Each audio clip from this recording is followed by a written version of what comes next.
Hoy, ma. Bakit, anak? Gusto ko pumunta sa bahay ng kaklase ko. May meeting kami.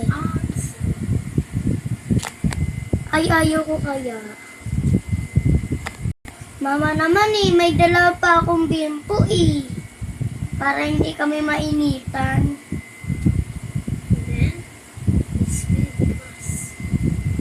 Ayun natupi ko na.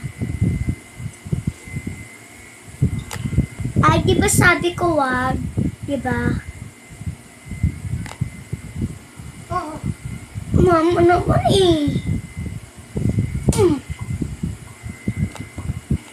Ay!